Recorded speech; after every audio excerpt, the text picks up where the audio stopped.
Hello, welcome to joining us. We are Holistically Speaking, and I'm so glad to be back in this space with you.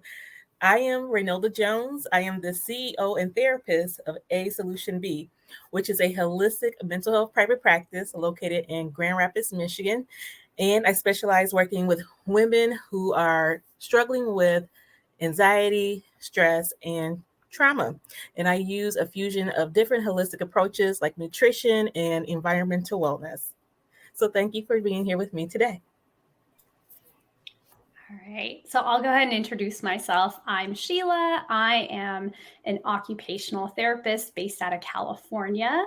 And so I have a private practice, OT Bay Area, where I work with adults on functional goals related to their emotional health out in California. I'm also the founder of WellWorks, which is a consulting company. So I do well-being consulting across the country and the globe.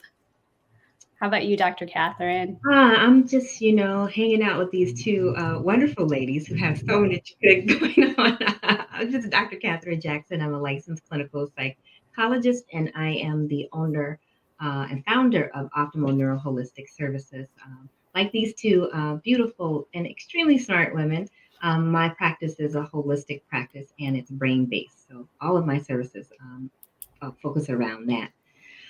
But it's been a little bit since we've last seen you guys, and so we want to remind you that we do have our ebook. So if you haven't gotten it, or if the holiday season is about to come on, the gift giving season, lots of candies, lots of sweet treats, everybody's about to do. But if you love your people, get them our book. It has nice, tasty things in it, and you can gift a copy to some of the people in your life. And so we each sell our on our respective websites, and we'll be putting the links up soon.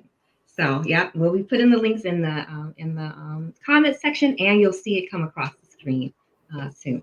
So. Thank you. So, if you are just joining us, make sure to add your comments, your questions, because we want to hear from you to know how we can support you and maybe have some topics that are helpful for you or somebody you know today. Yeah, and we would love to hear what you thought of some of our previous content. I'm sure you've had a listen, and it's all connected. It's all important. So we want to hear your thoughts, if you've incorporated anything we've talked about, and how you're feeling about it.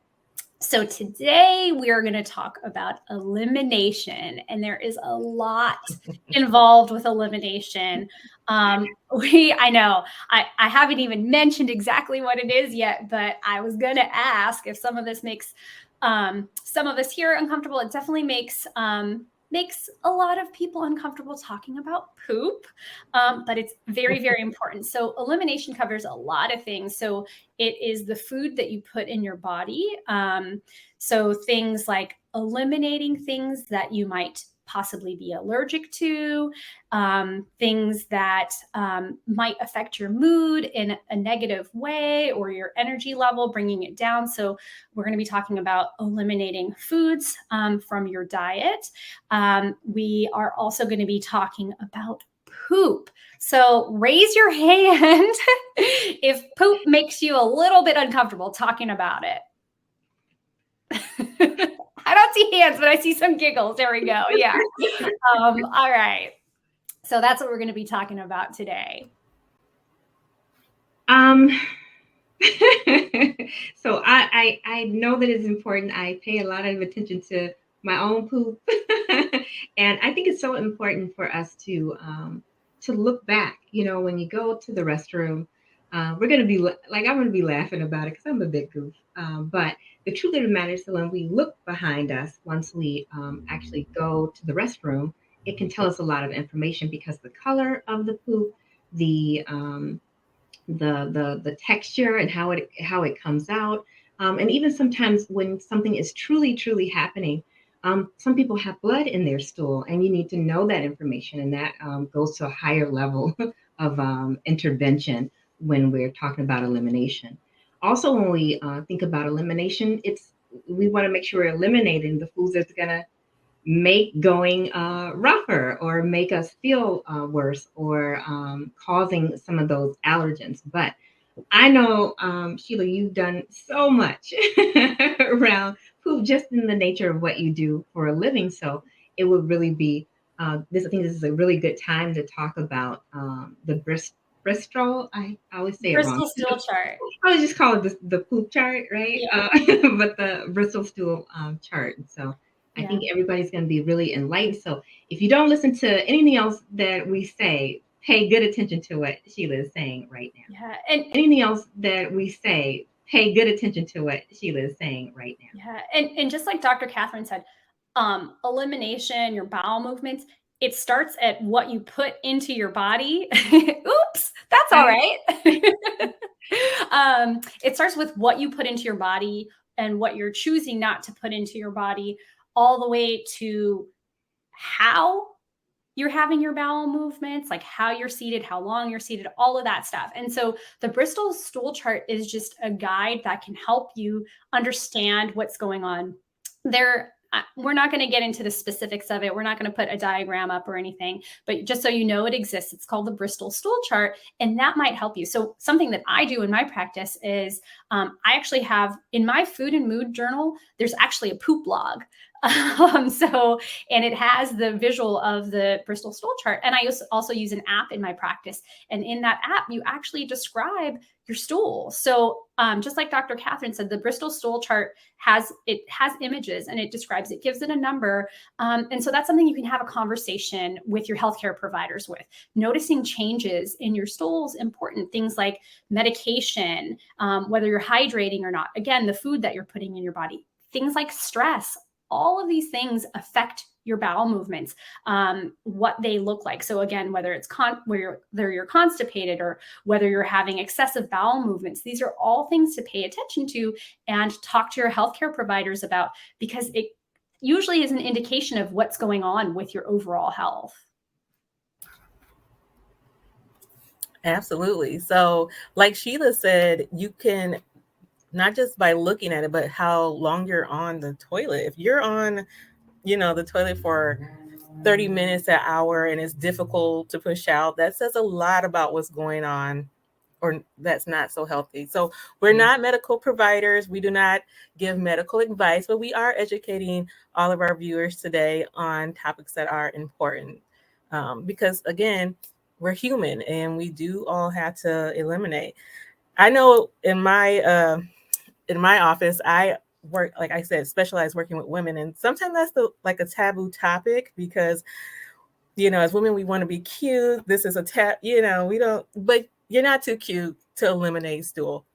In That's just fact, who you Renella, are. you're going to be cuter if you are paying attention to it, because if you can catch what's going on, you can intervene, right? Sooner. So, Absolutely. Absolutely. Yeah. Yeah, and things like constipation affect your skin. I mean, again, it affects your mood. So your mood dictates what your bowel movements are like, the consistency and quality, frequency, things like that. But it can also affect if you're not having healthy bowel movements, you're not having healthy elimination, that can affect your skin and your mood and your energy level in negative ways. And so that's why it's really, really important. And there's a book, Everybody Poops. Everybody poops. If you're not pooping, you need to go to the doctor because something is up, like ASAP. No joke. Absolutely. Yeah, I have a lot of experience working in hospitals. After surgery, you don't get to go home until you've had a bowel movement, right? It's extremely important. So if we can't stress enough, it's really important. And so there are things that you can do to have healthier bowel movements. I know, Renelda, you have some good suggestions regarding what the foods that we're putting in our body.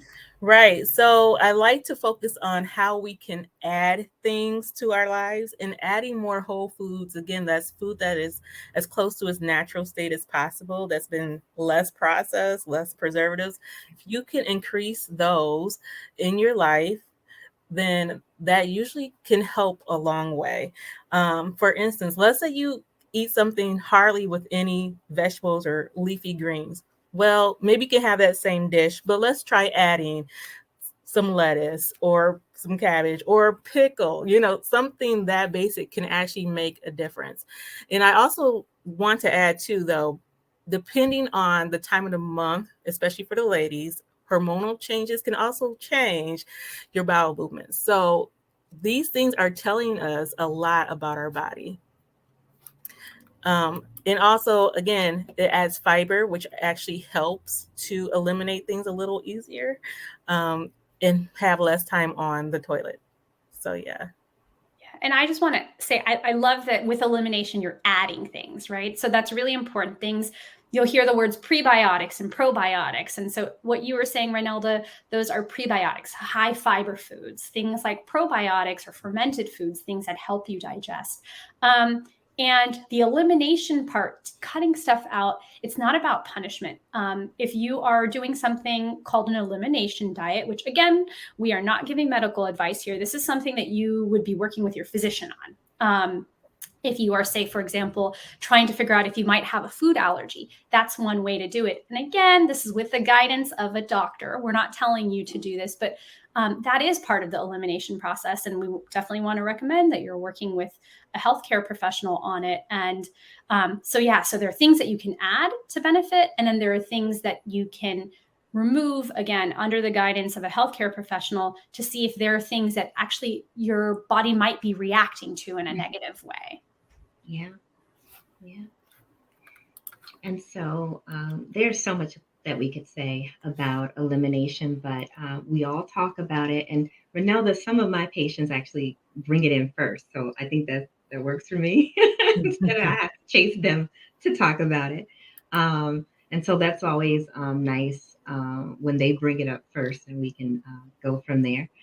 Not that I won't jump in, I have to. But you can work with each of us. This is a part of something that we all do and talk about. We will talk about those more difficult conversations to help our patients and our clients with their wellness. But like we said, you can work with us as a group. You can work with us individually. Check out our websites. Sheila's website, where you can go get the book from her, when was crawling through. I shared Renelda's too, and here's where you can get the book here. Doesn't matter who you get it from, just get it and gift it. So get it and gift it, and make sure that you share with us. I know this is kind of like a taboo topic, but share with us in the comment section about your experiences with elimination, what you do to make sure that you're staying nice and balanced. And be sure to follow us, like this, share it, and comment. And just show up here next month as we talk about some other things too. All things wellness and all things holistic.